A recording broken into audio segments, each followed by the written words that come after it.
Praise be to Jesus Christ. We're so very grateful to have an opportunity to do something I think is very interesting for sure, especially in a time where Catholics, pro-lifers, are feeling greatly pressured by what we see in the headline news: FBI, DOJ, arrests, intimidation, prison time, fines. All of these things are coming to bear. And with us now, joining us by Zoom chat, is Steve Friend and Kyle Seraphin, both FBI agents. Both have been put on administrative leave, I suppose, without pay, from what I understand, because they are official whistleblowers, and they join us now. Good morning to you, gentlemen. Morning, Joe. Morning, Joe. Let's start with you, Steve Friend. What made you? What was going on in your world? You were, I think, out of Florida, and you were working on January 6 cases. What made you become an official whistleblower at the FBI? I think it just comes down to a root issue of I take my oath very seriously, and to me, at that point in that casework, I just wasn't seeing it. My oath wasn't being honored. So, and that went from an honesty standpoint, with as far as following rules that are spelled out for FBI investigations, to even just considerations on abuse of power. And I brought those to the attention of the supervisors, and just felt obligated and compelled to come forward and express it. I know some people who had the FBI knock on their door post January 6th because they were in the crowd that day, and how intimidating that experience was, even though it wasn't like what we experienced with Mark Howe a couple of weeks back. It was much more casual and relaxed than that, and nothing happened after that. But nonetheless, I know about a lot of Americans were very concerned about how the FBI was handling those January 6 cases. And so you're saying you felt like the FBI was going a little too far, a little above and beyond in the use of force, or deciding whom was really more interesting to investigate and or arrest than others? Yes, I did. I that was definitely a contributing factor, a big one. But the underlying thing to it all was we just weren't following our own rules. There's very specific guidance that we have that, it's a very thick rubric, and we are drilled on it from the academy throughout our career, that we have to follow certain guides. And if you violate it, there's penalties to be paid. You have to take administrative action to correct it. And there's nothing like the federal government as far as rules and regulations and restrictions. So the FBI is not exempt from that, and we weren't doing that. I was worried that it was being done for political reasons to push a narrative about the nature of the people that were at the Capitol on January 6th and the writ large threat to America from a national security standpoint from these perceived domestic violent terrorist organizations. And then when it came to bringing a individual to court or to under arrest or to even do a search at their house, there were these heavy-handed tactics that to me were out of line and out of step with how things would typically go from my experience working violent crimes over almost a decade career at the FBI. Wow. These were the first time that I'd seen these tools used so loosely. Wow. Mr. Friend, Rudy Carlos here, and thank you for speaking up. I'm wondering, after following your bringing up this concern of yours, how was that perceived by your superiors? Not well at all. My conversations I had from my immediate supervisor up the chain of command, up to and including the special agent in charge of my field office, there was tremendous pushback that they felt that I was being insubordinate and that I was not being a good team player. Wow. They heard my concerns, basically told me that I was a participant on the sidelines and not a player on the field like they wanted me to be. And from every level of my supervisors and management, heard some form of the phrase that I needed to consider my options, do some soul searching, and consider what my future was going to be with the organization. Let's switch to Mr. Kyle Seraphin. By the way, very cool last name, Seraphin. We don't often get to talk to people named after angels, but praise be to God you're here. So we're grateful for you. Now, you also a whistleblower, but your case didn't involve the January 6th investigations. You were tied up or had something to do with the investigations of parents from school board meetings, which was a crazy trend in our country to see all these parents standing up all over the country, very concerned about what's going on in the school system. Can you give us some background there? Sure. Thanks, Joe. And I appreciate you having me on. So I went in October of 2021 of last year to my congresswoman's office, who's Yvette Harrell in New Mexico and is running for re-election right now. And she is, her folks were very receptive to what I brought. And I brought really three essential claims. One, I brought in a memo or an email that showed that the FBI was going to be tagging intelligence about parents at school board meetings. And I'm a pretty voracious follower of the news. I read all the sides. I try to get all the background. A lot of that comes from living in DC for the last 5 years before being in New Mexico. And so I watch national news. I watch what the conferences are. I watch when the director of the FBI speaks. I watch when the attorney general goes in front of Congress. And the statements that were made in front of Congress did not square with the email that I saw that came in, which really wasn't intended for frontline agents like myself. It was intended for supervisors. In fact, it was actually only addressed to executive management, and it was just disseminated down to some of the supervisors in my office. So that was one of the things that I brought to the attention. The other one was the crisis that was happening in our refugee camp or the parolee camps with the Afghanistan evacuation. There was some real concerning problems there. And the third that I actually brought at the exact same time was the fact that my office had Planned Parenthood representatives come in and meet with the agents in our national security squad. We had two squads, one did criminal and one did national security. And national security is counterterrorism and counterintelligence. So they're kind of combined in small offices. And so they came in and had a meeting with representatives from Planned Parenthood after conducting interviews of Catholic women who were working outside of an abortion clinic in Anthony, New Mexico. And they have a little trailer that allows them to do ultrasounds. And their entire purpose is praying, and they try to have women, see their baby before they make a really egregious decision. And that's really disconcerting to me, both as a father and as a Catholic. I couldn't abide by all those things. I knew that Congress had to know about it because I know that they wouldn't know otherwise. And so that's, kind of spurred me into action to go in and speak to them. The immediacy of the memo was there, but the underlying issues is something I've seen for years. I'm glad you brought that up. And wow, it's a part of your story I hadn't heard elsewhere, and very powerful indeed. Which brings us to one of the big things that I reached out to you, Steve, about as a Catholic, as a guy. I served in the Marine Corps. My whole family is all military veterans. I've supported law enforcement through this 2020 summer of insanity and all the rest. But yet, so many Americans right now are feeling very confused about how much they can trust our federal government, our federal agencies, and to see my friend Mark Houck be arrested in the way he was, knowing that 3 months before that moment, he had volunteered himself to come in if the FBI was going to file charges. They ignored that request from his attorney, and instead, when we still don't know how many agents actually showed up to his door, but with a battering ram, very intimidating, very high show of force there. I'd love to get your take on that. And before I ask you that, one of the things that I said when I first covered this story was, I just can't wrap my head around how agents who are highly educated, very sharp, very patriotic, they love our country, they serve well, as you are attesting to today.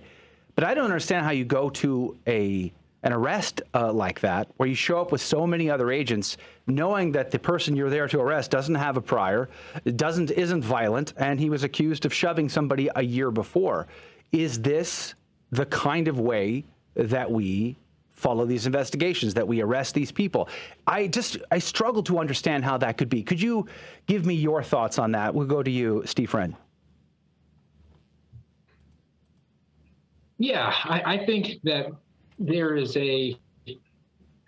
sort of an element to this that it's like a boiled frog. In the immediate aftermath of January 6th, there was obviously a lot of emotions on all sides, and some of the images that came out were probably, a lot of agents probably felt were warranted, some sort of tremendous response. And then we got that directive from our leadership. And then as things have progressed over the last almost 2 years, and this investigation has continued to go on and on and on, and it seems to be reaching into the corners to all the little dust bunnies of potential subjects, and it just doesn't ever seem to be an end in sight. That inclination to lean on those heavy-handed tactics has not subsided. Everybody's kind of thrown into the same bucket of this was a violent insurrectionist, and we need to use every tool at our disposal. And to the FBI's, I don't know if you could say credit, but in its defense, those are legitimate tools. Those are perfectly legal tools. It's kind of up to the discretion of leadership and the case agents of what mechanisms they're going to use to arrest somebody. And if you're in that vile soup that's been kind of boiling for the last 18, 24 months, you might really be on a legitimate thought that this person warrants this elephant gun of a response, even if they are a mouse.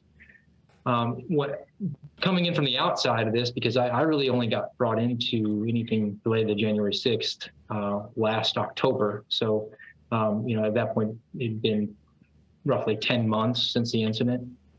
I've got a sort of an outsider perspective on that. My background is in violent crime. I've probably opened 200 cases in my career. I've arrested over 150 people. Almost every single one of them was a violent criminal offense, ranging from rape and child molestation to aggravated assault to even homicide.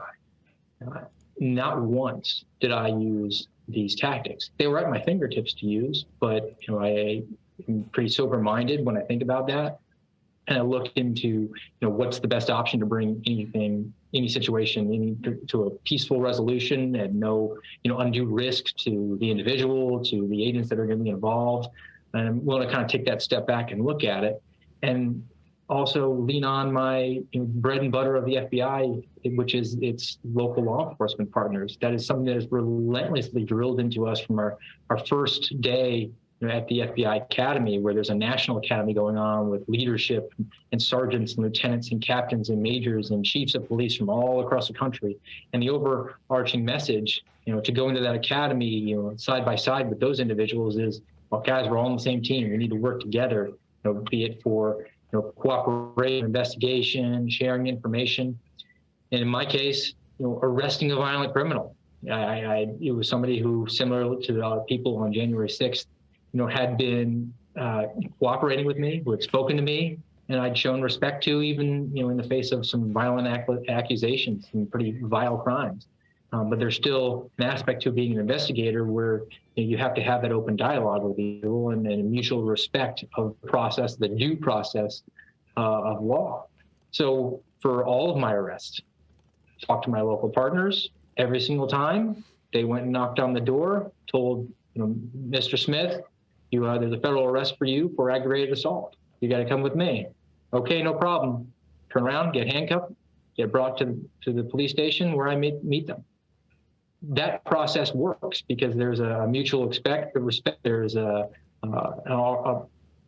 prior relationship between the individual being arrested and his local police officer. So he knows and trusts that his rights aren't going to be violated. He's going to be shown that due process.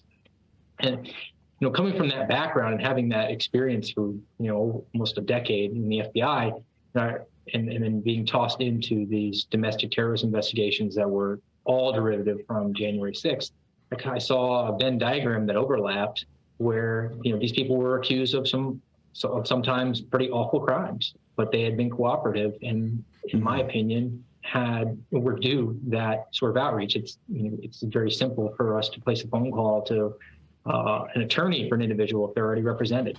If you want to take it a step up, and then Kyle can speak to this, it's not unusual to use a mobile surveillance unit to watch an individual, and as they drive away from their house, and that scene is now secure, we can arrange to arrest them inside their vehicle. So I think that there's a tendency to use these heavy-handed tactics, and I think that the driving factor behind that is the process itself is a punishment for people who are maybe not going to be getting the punishment that the powers that be think that they are due, and this is a way to kind of spike the football on. Mr. Seraphin? I definitely agree with everything that Steve just said. There's no question about it. On top of that, there is a kind of a couple of different schools of thought that happen. And I'm going to kind of speak about the FBI in general. There are a number, maybe 30%, 33%, something like that, of agents that are former law enforcement that have seen that you can take two people to a house, knock on the door, and take somebody into custody. And it happens every single day. We have guys that are former state troopers, guys and girls, who have gone out there and done that job solo or with one partner. And it happens literally every day in law enforcement interactions on most of the interactions that people experience. There's a very different group of people inside the FBI as well. A lot of them are grad school graduates. They didn't have any other professional work experience. They came in completely naive, and they learned some things that I'll call kind of like the default FBI way. And the first thing that I remember learning in my legal class when we went through our constitutional law sections was that we knock on the door at 6 a.m. and we bring as many people as we think we might need. And, we take everybody in and we secure the scene, and that's what's safe for everybody. So there is a mindset, and it doesn't necessarily have to be, although I 100% agree that the process is the punishment in a lot of these cases, and they are done for that reason. There's also kind of an ignorance that happens because if you don't know from the outside, the FBI loves to send out an email, on a Tuesday morning, because we got a Thursday morning arrest, and it's how many people can be available, for a 4 a.m. briefing on Thursday morning, and get your supervisor to sign off. And there's a lot of requirements for new agents in their first 2 years in the office, and their job is to check off certain experiences. And so when I see these heavy-handed tactics being used, and I don't see them being used by the very professional SWAT teams who have the exact same uniforms on, and they have the same plate carriers, and they're wearing the cool guy pajamas. When you see the a lot of mixed bag, different types of armor, different weapon systems. Some people are wearing a helmet, some guys got comms, some guys got no comms, hand mic over, whatever it may be.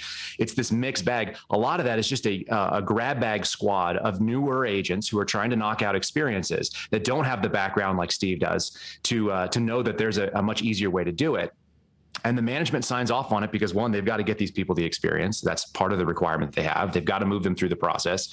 And two, there's this argument, that's what we've always done. And I ran into that when I was on my surveillance team, because my team was extremely capable. I mean, I had some really, really capable individuals on there, former military, former law enforcement, had a lot of background. We had an Arabic speaker. We had 2 Spanish speakers. There was not very many things that we could get involved in that we wouldn't be able to talk to. And surveillance to arrest is very safe for a lot of people. Like, the most unaware time that most people are is when they're pumping gas. We can drive up to you while you're putting your credit card in the pump, and one person comes from behind you and it just says, "Hey, look, we're federal agents. You need to come with us." That's kind of the end of it for most people's argument. They weren't prepared. They're out of their vehicle. There's no weapons involved. It's very safe. It's a very low impact sort of operation.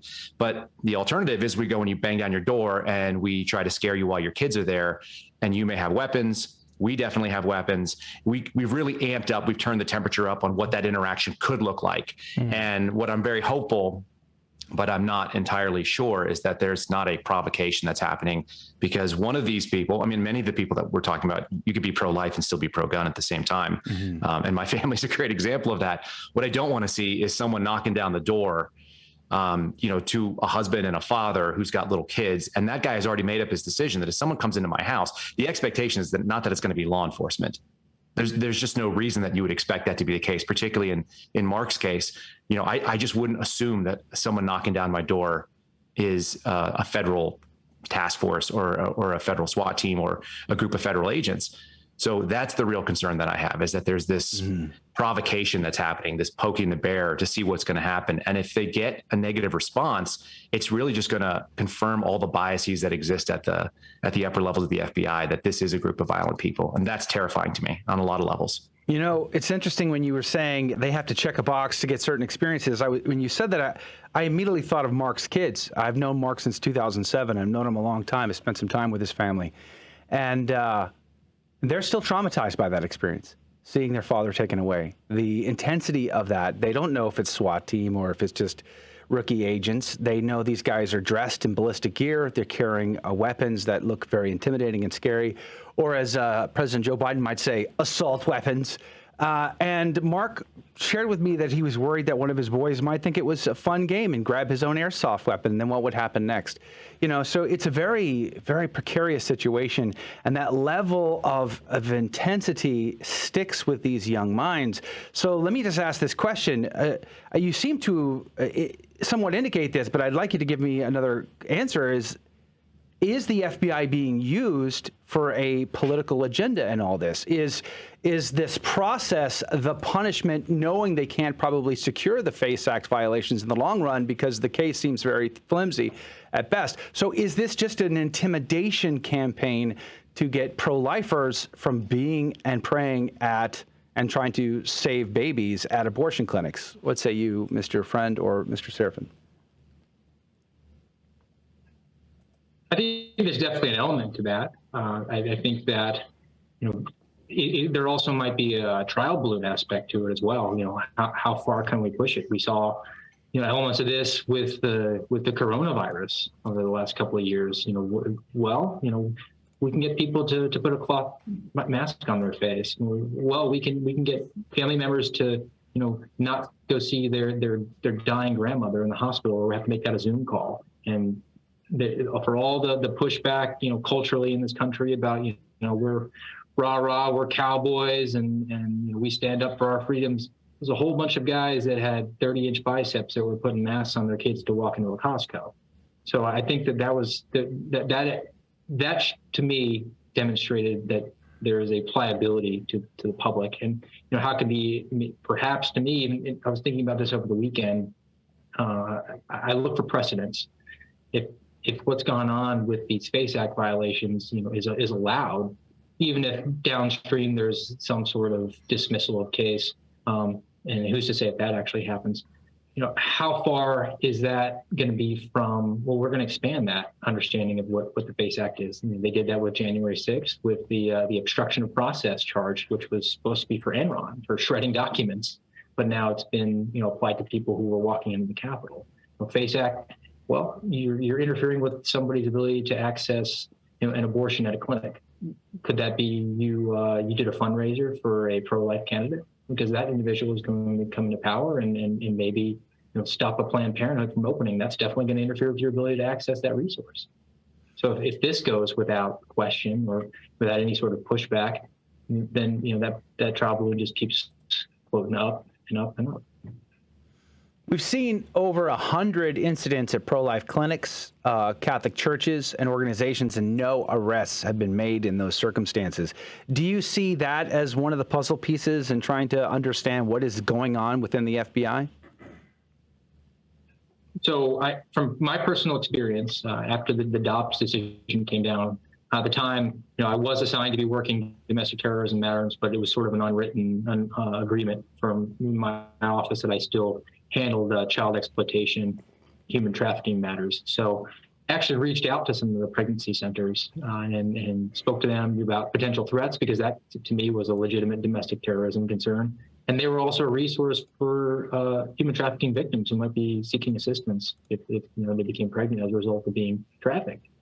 Fallout from that was a helmet sticker for Steve for getting us a potential source of information.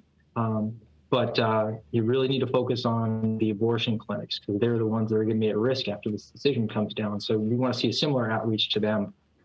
And when I kind of give them a cockeyed look, like, to me, the one side, quote unquote, won the decision, it's probably not going to be, in their inclination to bomb abortion clinics. If they just won, those abortion clinics are essentially going to be non-functional as soon as this law is struck down.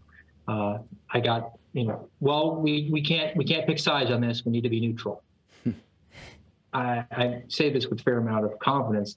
If the decision was rendered in the opposite direction, I highly suspect that I would be, encouraged to go visit pregnancy centers with equal, bias to abortion clinic.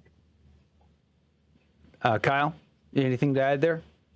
Yeah, I agree. And I think the trial balloon statement is very interesting because, as criminal investigators, we have to look at what the fact patterns are. We don't make assumptions as much as we look at them and then we see where does it lead us. And look at where some of these actions have taken place, and they look to be in, what this letter that was leaked the other day through FOIA calls blue states. These are generally Democrat areas that are voting that way. And so you have a very specific mindset. You have a very specific public that it's going to be received by. I think if you tried to do that in somewhere in Texas in a rural area, you would have a much bigger problem. I think there'd be public outcry if you decide to do that in Frisco or Keller, Texas, or something along those lines. It just doesn't fly. And so as a trial balloon, that makes sense to the patterns that we're seeing. The second thing is that, I had an intelligence analyst write up a product. So the way that the FBI works is we have intelligence analysts and we have special agents who are criminal investigators. And the intelligence analyst's job is to write essentially graduate level term papers for a living with their speculations based on some facts. And you're smiling, but that's really what they do. They write these term papers and then they get graded on them. So they just continue their grad school education. A lot of them are very, very left leaning. Oh, wow. I think their sensitivities fall that way. That's the newer breed. I think the older ones were probably more pro law enforcement because that's why they signed up for the FBI. So it's an interesting kind of mix within in the agency itself. So when you look at these graduate level term papers, there's a lot of speculative language in there. There's things like we estimate with some degree of confidence, a high degree of confidence, et cetera. And so they're saying what they think will happen. And then we make policy and action decisions based on that a lot of times, because that's what's advising management. Mm-hmm. And in particular, in the Albuquerque division in New Mexico, there was an estimation by some intelligence analysts that because Texas had passed their heartbeat bill and had essentially removed the ability, and that sort of bounty bill that allowed them to sort of remove abortion clinics from the state, which was the will of the people in that state, it was going to result in more traffic coming into New Mexico for abortions. And that's possible, although there's not very many easily accessed, other than El Paso. There's nothing really close to New Mexico in the state of Texas for big cities. And so the danger is they said not only was there going to be more traffic coming in for these abortion clinics, but it was going to make pro-life people violent. That's an enormous leap. Mm-hmm. And it's also not a leap that's founded by any factual data that I've been able to research. I know a lot of people that are pro-life. I attended the pro-life march in, I think it was 2019. It was the one that Trump spoke at, so I couldn't say for sure which one it was. Mm-hmm. But I hate crowds. I despise them. I don't want to be in crowds ever. It just offends my sensibilities and all my safety metrics. Amen, brother. And I went there with two small children, one in a stroller. And it was the safest I've ever felt surrounded by 500,000 people that I can even, it actually made me uncomfortable how safe it felt. And my wife had made the same comment. We were like, if our daughter runs off in this crowd, somebody will bring her back. And I feel very strongly that was the case. That's a weird feeling for someone like me who's looking around for a threat everywhere we go. That's just the nature of the way that I'm trained. I spent time as a paramedic, spent time in the military, and now in law enforcement. That's the way I'm wired. And so a pro-life group being violent doesn't really jive with my experience. Mm-hmm. And I don't know what experience this person was writing from, but it doesn't sound like it was a lot of personal experience. So that's something that I get really concerned about, is that these term papers are guiding the policy, and they are based on an ideological perspective that I don't think is rooted in fact. Yeah, I think that's very interesting, especially considering the Atlantic came out and talked about the rosary being a symbol of right-wing militarism and things like that. So there is definitely this movement of trying to demonize pro-lifers and Catholics specifically. My question, though, is among the FBI, the particular agents, what kind of authority or freedom do they have when given an order, if they're told to do something? And like, for instance, if do they tell someone, okay, we want you to bring this guy in, and then it's up to the agents to decide what's the most prudent way to do so? Or is it more, these are your orders and you carry them out? What exactly does that look like, and how much freedom do y'all have? The FBI is, I would say, more paramilitary than military. We get a lot of latitude as far as executing, say an arrest of a subject. I think the overarching factor for going to arrest somebody is there's an arrest warrant. It's a lawful warrant that's signed by a judge. So assuming that this judge has read over the affidavit that has been drafted, and the judge says, okay, you can go forth and arrest this person. That warrant is an order from the court that is saying that members of law enforcement shall arrest this individual. That's it. It doesn't say you got to use a barricade on the guy's front lawn. It doesn't say you can't just issue a summons to his lawyer and have him come surrender himself. With the facts and circumstances surrounding any particular case or individual, those things are all taken into consideration. If it's deemed to be a higher risk, then we have other tools that are at our disposal to use. I think that when it comes to something like a January 6th or even the FACE Act violations that we saw, Mr. Halkin, even recently in Tennessee, to me, that's such a sensitive issue. There's no way that was not briefed at a senior executive staff level on what they were going to do to make those arrests. From my experience, I was a very remote area, never checked in with the boss to how I was going to be doing an arrest, but I also was working hand in glove with law enforcement that was competent and just getting a job done there, and there was not a tremendous amount of scrutiny or oversight. But if something God forbid it happened, there probably would have been some after effects of who's to be held accountable here. But with those higher profile, there's no way they knew there was going to be quite a bit of media reaction to it. They had to be considering that and took that into account and still went forward with the decision, which I have to question their judgment on. Kyle and Steve, it's really, I really want to emphasize that it's so difficult to come to the decision that you two made where you blew the whistle, because a lot of people maybe find themselves in a crisis of conscience like you guys have, and they'll see, okay, well, this might be the end of my career. And I'm just wondering, what was that process like for you guys coming to terms with coming out with all this information? And I'm just wondering, are there other people who are in a similar situation as you who would want to blow the whistle, but maybe are on the fence and don't want to? So the simple answer to your final question is yes, there certainly are people on that. I think every, kind of both these questions together, they kind of fall together in my mind. We're all children of God. We all have free will, and we're all accountable for our decisions and our actions. And that's really important to remember. At the end of a career, you're still going to be a citizen. You're still going to be a father or a husband, but you're not going to be an FBI agent for your whole life. And that oath is not to the agency. It's not to the FBI. The oath that you swear is to the Constitution, which is the belief system that all Americans sort of buy into. And that involves a lot of very intense protections and restrictions on government activity. So I think those are things that people need to remember when they're considering these things. I certainly did.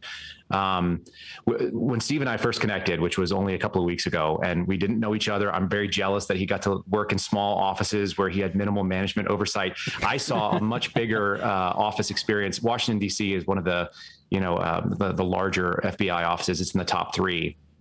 And it's right next to headquarters at the J. Edgar Hoover building, which I affectionately call the Death Star. And it's like most of these decisions, particularly on ones where they know there's going to be some political blowback on it. It's decision by committee. There's a lot of people that have their hand in it, and none of those people are the people that are going to go do the actual enforcement action. So by the time it comes down to a SWAT team, and I sat in the SWAT briefing room dozens of times as a paramedic supporting their actions. And it comes down to other, large scale arrest operations where you get 50 people in a parking lot and we're all briefing in a mall before we go and do something. Sometimes it's really righteous work. So it's not that the FBI doesn't do things that are good. They do. They just simultaneously are doing things that are very high profile right now that I think some of us would agree are actually bad. And that's the danger. So when it comes to blowing the whistle and trying to make that decision on your own. Steve and I did the same exact thing. We went through the process that exists internally. And I came to the decision a lot earlier because I started this in October. I think he said you started it in maybe August of last year, where he was bringing it to his management.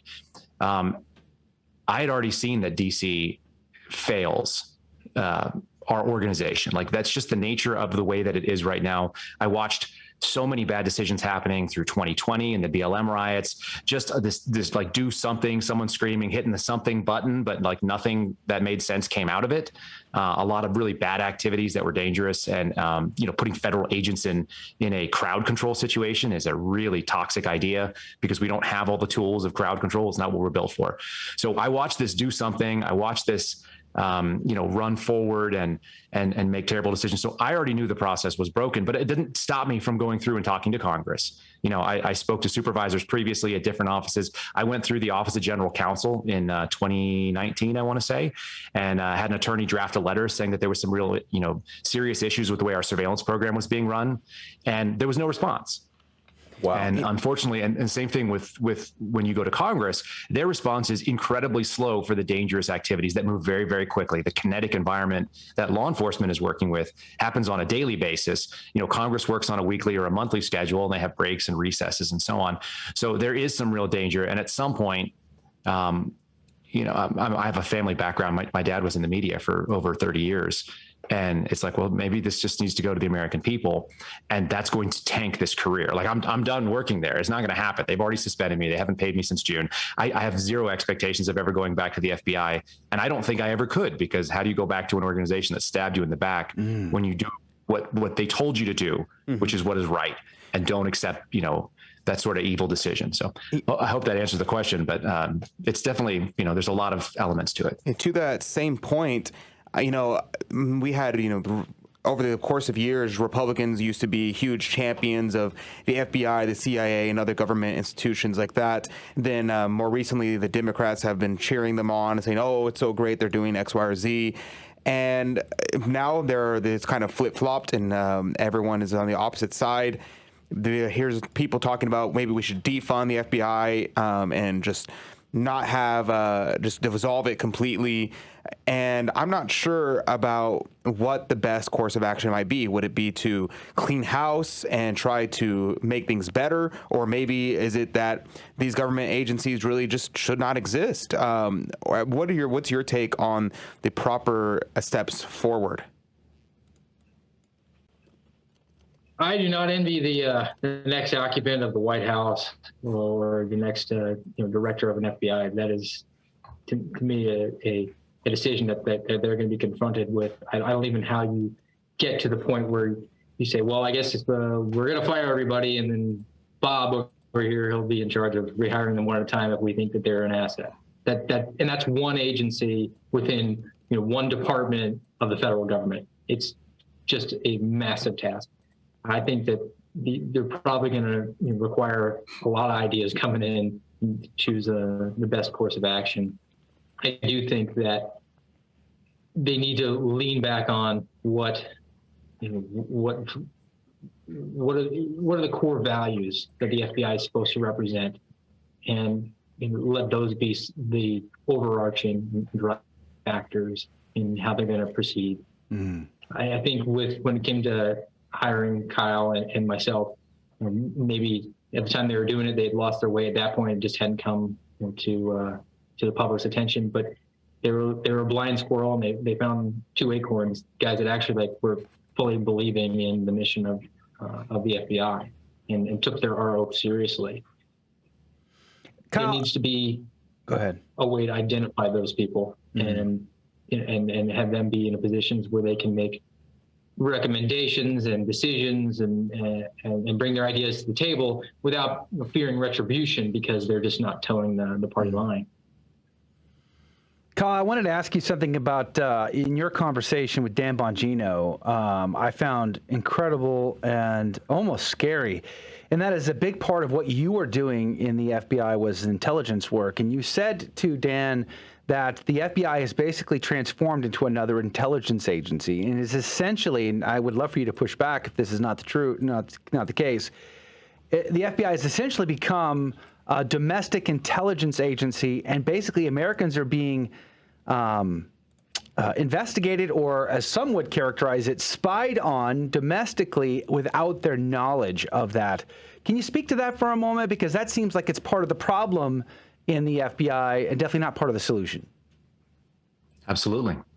So I'll stand by 100% that the FBI sees itself as part of the intelligence community. It's briefed. I spent more time learning about the intelligence cycle and the inputs and the exports from that particular type of work than I did about any federal statutes. In fact, I can't recall a single federal statute that was brought to my attention while I was in the academy. And for most law enforcement officers, that would be absolutely incredible. They, if you went to be a peace officer in any state and you didn't learn any of the state's laws, I think most people would find that to be just shocking. So that's number one. Number two, my first email address with the FBI was kyle.seraphin@icintelligencecommunity.fbi.gov. Oh, that's fun. And that is the format that FBI email addresses came out when I signed on in 2016. How long that was, I don't know. They've shortened it since then, but that will still probably send an email to my old email box, which I don't have access to anymore. So there's no question about that. The second thing is I worked in the intelligence part of it for 2 years. I really disliked the work. That doesn't mean that there's not good work there. That doesn't mean that there's not important things happening. And the specific reason for why the FBI is able to open cases on any given American is classified, and I'm not going to walk into that realm. That's just for all of our safety and our protection. It's also part of what I said I would do. And I'm going to keep that part up. But to say that there are Americans that are being surveilled under government, secret process, whether it be national security letters, which are subpoenas that are filed within the FBI, the probable cause is never seen, or the burden of proof is actually on the Bureau to just self-assure.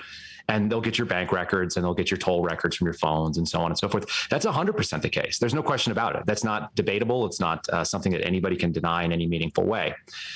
Some of those are probably legitimate targets. Some of them are not. And that's the real question, is like, where is that line? So that's really dangerous. I'm going to kind of throw something out there kind of related to the previous question about whether or not, how you deal with the FBI. And I think it's illuminating. I have a lot of friends that still worked in the counterintelligence side of the Washington field office. And as we mentioned, it's next to the Death Star, and it sees itself as the tip of the spear for two things: counterterrorism and counterintelligence. And that makes a lot of sense. They go back and forth with New York, who's the most important. New York thinks it's the center of the world too. They have more people, whatever. And some of their work is probably better. So Washington, D.C.'s got, counterterrorism one is the number one squad for doing counterterrorism and so on. And they've got this, all the CI squads doing counterintelligence, and all the embassies that are there, and all the consulates that are available to, your work. There's a lot of potential, spy activity, espionage, counterproliferation, et cetera. But when the Washington field office conducted a COVID analysis so they could shut down and make things safe, because the FBI bought into the COVID narrative 100%. Not for me, apparently, because I was away from home over 120 days during 2020. But for a lot of people, there was a very radical change in their work schedule. And so they had analyzed every single case. And I got this from two different people that worked in the SCIF at that time, the Sensitive Compartmented Information Facility that handles these very sensitive operations. And so they said, everybody had to submit all their cases and, their analysis of their cases, and how many of them required a daily update, working nonstop, and that it couldn't rest. And there's over 100 agents working counterintelligence. And I would say on average, they have somewhere between, 8 and 15 cases, and they're working them long term. And the analysis was, of all those cases, and probably over 1,000, there were exactly 2. Wow. 2 cases required daily updates. I don't know what they were. It's not relevant. We wouldn't be able to discuss them anyhow. But 2 cases, and everybody else got to work 30 minutes twice a week. They would come in and check their email. They would, throw something to the paper. They would see what their FISA had on it or whatever it may be. Mm-hmm. They would look at the returns and they'd throw it to the file. They'd ask the secretary to do it, the next time she was in, something to that effect. And that was it. So that tells you that the so-called tip of the spear for this type of work was shut down in 2020. And I didn't see the country fall apart, other than the things that we were seeing happening, which were all criminal activities and mostly local. Yeah. And I think that's very illuminating. And that's not commonly known, of course. Yeah. You even talked about how there were so many cases that were being strung out for years, not actually tied to any criminal charge. They were just ongoing investigations. You're adding paper to the file. But in the end, there was no criminal charge. There might not have been any laws broken, just intelligence gathered. Well, there's no intention for it to be a criminal case. That's what the people like Steve and I get hired to do. That's what we think that we're going to do. Our job is not special agent. That's a title the agency grants. The job is criminal investigator, and it's filed under the federal, OPM code 1811. That's criminal investigator, and they are, that's federal agents all over the federal government. The goal of an intelligence operation or an intelligence case, it may eventually lead to criminal charges, but those are totally separate to the goal of what the actual intelligence process is. And intelligence is to gather intelligence, which was really, really difficult for me to grasp, and why I felt like I had to leave. Because when I asked, what are we going to do? And they go, we're going to find out more information. And it's like, okay, good. And then what? And then they go, well, then we'll know a lot more about them so we can learn more. It's like, well, when is the action part? When is the kinetic response to all this information? Yeah. And the answer is that that's not the requirement. And so there's great intelligence operations just gather intelligence that they can disseminate. And now people know more things. That's kind of troubling. And that's not what people, I think, view the FBI as doing. And so there's a fundamental disconnect between the image of the FBI and what people like Steve did for most of his career, which was putting bad guys in jail. And I think most people would be fine with that, as long as it didn't take too much of a political lean. It's like, go find the arrest warrant and, go do the search warrants and do the work that needs to be done, and get people that are hurting kids off the streets, and get people that are, doing violence on Indian reservations, and people that are defrauding the American public of their hard-earned money. That's not a problem. But gathering intelligence for the sake of intelligence, just so that we can know more as an institution, is very troubling for most people. Well, we're hearing all kinds of language being, bandied about. The police state, Chinese intelligence gathering type of state. We hear comparisons between the FBI and the Germans in World War II. There's a lot of this going on. So the question, I think, in a lot of Americans' minds are, how much can be trusted? Because they don't want to be surveyed. They don't want to be tracked. They don't want all their behaviors logged and data filed. They don't want all of this type of stuff. So let me ask this question. That'd be, I think, one of the last questions here is, and I'd love to get each of you to respond to it. On a scale of 1 to 10, realistically, just how bad is the FBI, would you say? Kyle, we'll start with you. Scale of 1 to 10, give me a real number here. I think it affects how much confidence we should have as Americans in our DOJ and our FBI. What would you say is the level of brokenness within the FBI? So if 0 is that it's a fully functioning, 100% lawful, everybody can feel comfortable and sleep safe in their beds, and 10 is it has to be torn down right now, and we have to eliminate it. I've gone from 6 to 7, I would say, something like that. I mean, we're past the tipping point of a lot of change has to happen. And there's people calling for it to be disbanded. There's people calling for it to be gutted. I'm in that camp now. I don't know how far into that camp I am. Do we re-interview everybody? There's a lot of really good people. There's a lot of really smart, capable, honest human beings that believe in the mission, that are doing the mission as honorably as they're able to. Some of them have a little bit of, tinge of compromise that I think happened when they did the COVID restrictions and it started pushing people into a camp they weren't comfortable with, and they allowed it, despite knowing that it was wrong. Because I've had those conversations with people. That's something that they're going to have to square with, both with God and with themselves every night, and probably with their families when they see what that push has done. But I'm moving more and more into looking at it as an originalist. I like the Constitution, the way that it was written, with what it meant at the time. So what was the original purpose of the FBI? What was the goal of the FBI? What did the American people think of the FBI when it was created? And how far afield are we from that mission set? And I think we are very far from it at this point. And so that's kind of the way that I look at it.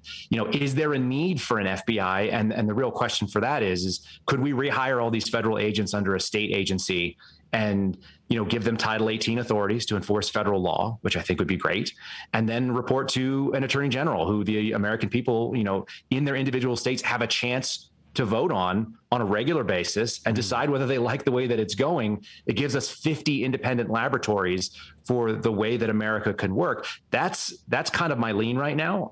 Nobody has asked me for it, and I don't think it's going to get drafted into any policy. This is just a couple of guys on the radio talking. But that's kind of where I've leaned. It's like, what was the original intent? And a lot of it came from the fact that we didn't have the technology that we have today for interstate communications, for sharing warrants, for the quick mutual aid between people on the edge of different borders. It used to be if you ran from Oklahoma into Texas, you were good. And so you needed an FBI to pursue those types of people. If they ran from Texas to Louisiana, now they were good again. And so there was some issues that happened in the 20s and the 30s and the 40s that we have solved through technology and through a lot of cooperation in law enforcement that's gotten so big and capable that it may be time to reevaluate it, not because of a punitive reason, but just because it's like there's been disruptive technologies that have happened. And I'd love to know what Steve thinks too. Yeah, Steve? So when I came into the FBI, I was told by another guy who was prior bureau. He had a non-agent job and he was going through the academy. He was a pretty good resource. He said, really, Steve, there's 4 FBI. There's headquarters, there's the FBI Academy, there's FBI New York, and then there's the rest of the FBI. Wow.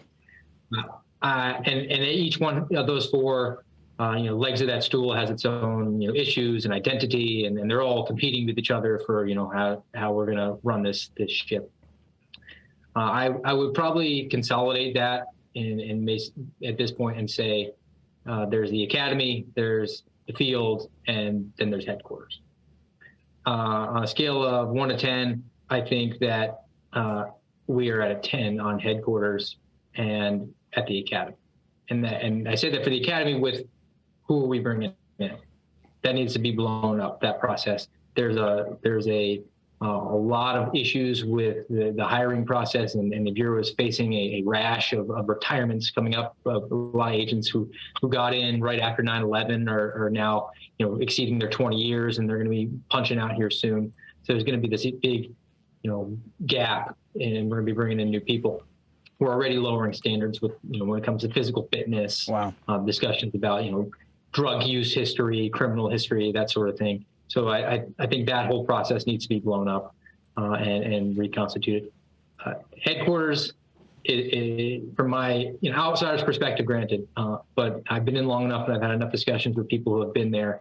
The ones that really get it are all in lockstep with saying that is a viper's nest, and it needs to be completely gutted and renovated. Just before I was suspended, we had a all employee meeting in my field office, and reported to headquarters city, sat there, we had a couple-hour meeting where they did a few different, recognized awards for some people and acknowledgments, and just kind of, we're all getting together and we're going to have, a little shindig here. And they had a guest speaker, and she talked to us about things that were going on at headquarters within HR. And she said that the field was fully staffed. They had met every single measure in personnel. The real need was they needed more managers to come to headquarters. And that to me said it all. Yeah. That is a sign. Beyond. Yeah. If you think that, the criminal and national security issues that America confronts on a day-to-day basis are fully staffed and resourced, but we just need more assistance to the manager at headquarters, then I don't have anything I can help you with on it. So I think that headquarters, if you installed me as FBI director, Steve for the day, and Kyle Seraphin as my assistant director / henchman, there's going to be a whole bunch of people that are going to be moving to the field, or they're going to be moving on to other career paths, because they're too close to the swamp. They're physically in the swamp. Wow. I think that's that's where I stand on it. That's a sobering reality. I'm glad that you have shared that, both of you. And I was just thinking as you were saying that, if only we put as much effort and intensity that we have into investigating people who were on the Capitol or inside the Capitol on January 6th as we have to those people who try to penetrate the fence around the White House the summer before. Golly gee whiz, there might be some fair and balance to all of that, but it doesn't seem like that is the case.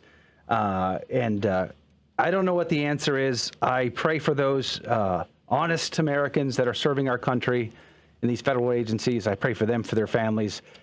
But I think ultimately there needs to be more courage like the two of you have demonstrated. And I'll be praying for your family and your futures as well. Kyle Seraphin and Steve Friend, God bless you both. Thank you for your time today and your witness.